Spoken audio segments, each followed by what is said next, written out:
अस्सलाम वालेकुम। आज हम जेके बोस क्लास 10th उर्दू की गज़ल मिर्ज़ा असदुल्ला ख़ान गालिब की गज़ल करेंगे। तो चलिए स्टार्ट करते हैं। ये गज़ल नंबर 1 है।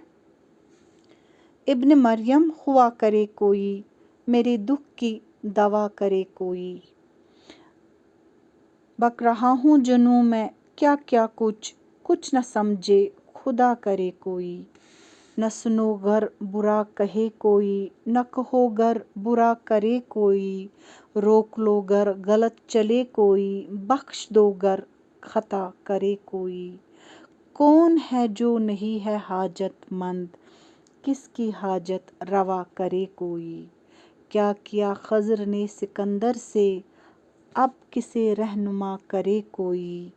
जब तवक्का ही उठ गई गालिब, क्यों किसी का गिला करे कोई। तो ये जो बहुत खूबसूरत सी गज़ल है मिर्ज़ा असदुल्ला ख़ान गालिब ने लिखी है, तो हम इसकी तशरीह स्टार्ट करते हैं। इब्न मरियम हुआ करे कोई, मेरे दुख की दवा करे कोई। इब्न मरियम यानी कि इस शेर में शायर जो है सनत तलमी का इस्तेमाल करते हुए फरमाते हैं कि इब्न मरियम यानी कि ये हज़रत ईसा अलैहिस्सलाम के लिए इस्तेमाल हुआ है। मरियम का बेटा, ठीक है, हज़रत मरियम का बेटा हज़रत ईसा अलैहिस्सलाम जो है मसीहा, यानी कि जो अल्लाह के हुक्म से मुर्दों को ज़िंदा करते थे, बीमारों को शफा बख्शते थे। तो शायर फरमाते हैं कि इब्न मरियम हुआ करे कोई, ठीक है, मेरे दुख की दवा करे कोई।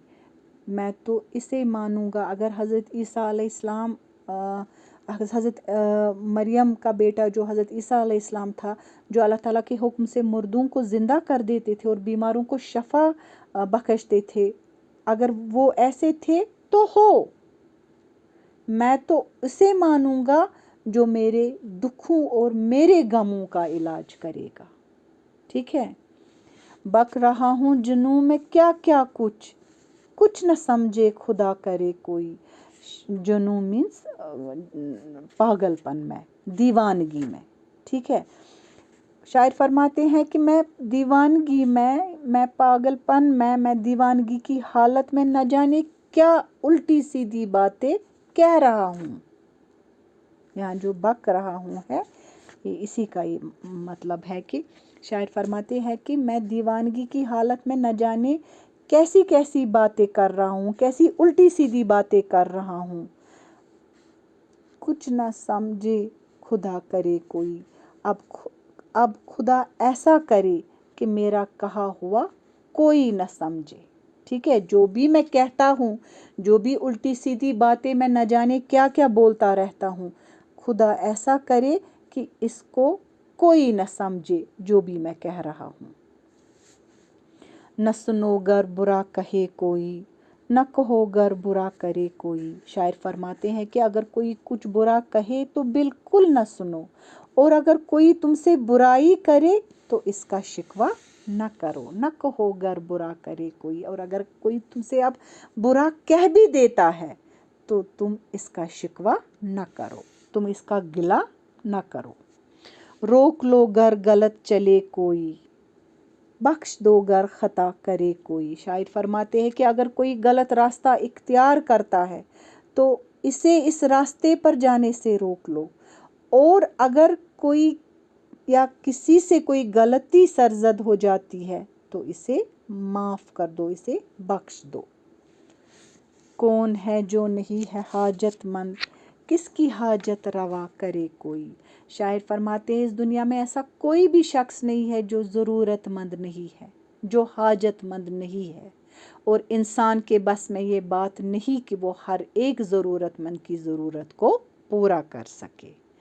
ठीक है, किसकी हाजत रवा करे कोई, यानी इंसान के बस में ये बात नहीं कि वो हर एक ज़रूरतमंद की ज़रूरत को पूरा कर सके।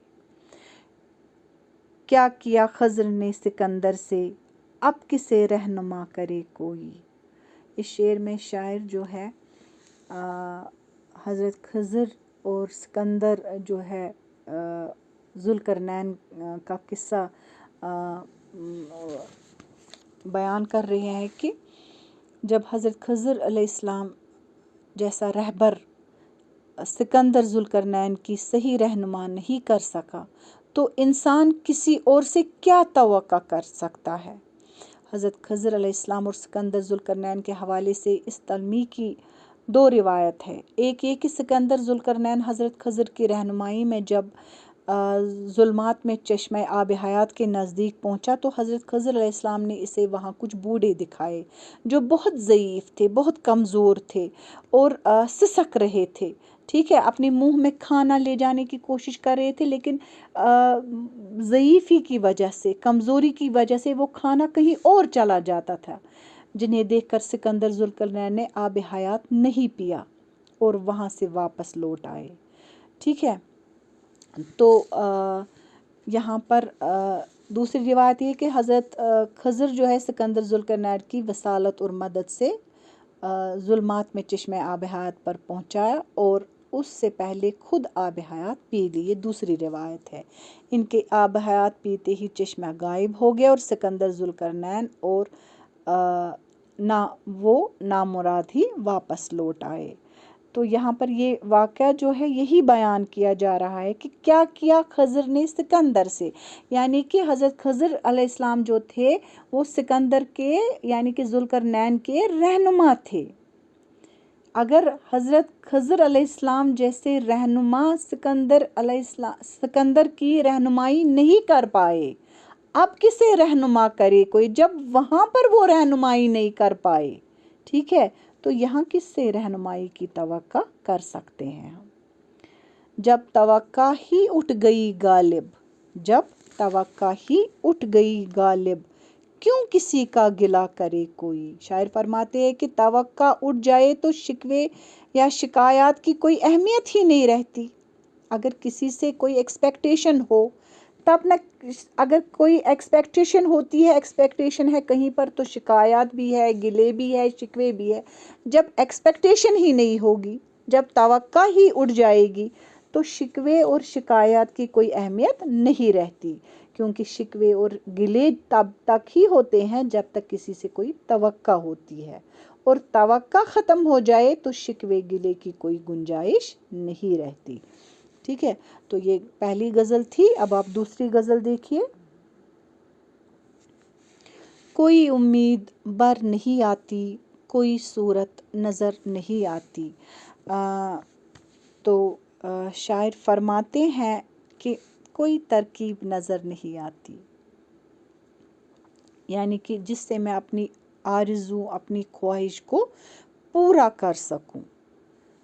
موت کا ایک دن معین ہے، نیند کیوں رات بھر نہیں آتی۔ شاعر فرماتے ہیں سب لوگ کہتے ہیں ایک نہ ایک دن موت کو آنا ہے، ایک نہ ایک دن موت ضرور آئے گی، سو اگر موت ایک دن میں آنے والی ہے، کوئی دن اس کے لیے مقرر ہے، تو رات کو پریشان ہونے کی وجہ یا بے چین رہنے کی کوئی ضرورت نہیں ہے۔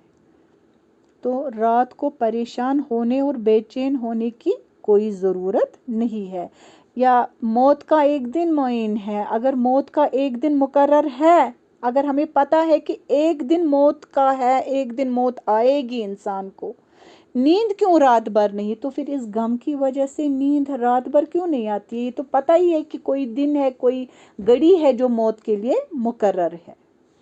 آگے آتی تھی حال دل پہ ہنسی، اب کسی بات پر نہیں آتی۔ شاعر فرماتے ہیں کہ پہلے مجھے اپنے دل کے حالات پر کبھی کبھار ہنسی آ جاتی تھی، مگر اب حالات ایسے تبدیل ہو گئے ہیں کہ اب کسی بات پر مجھے ہنسی نہیں آتی۔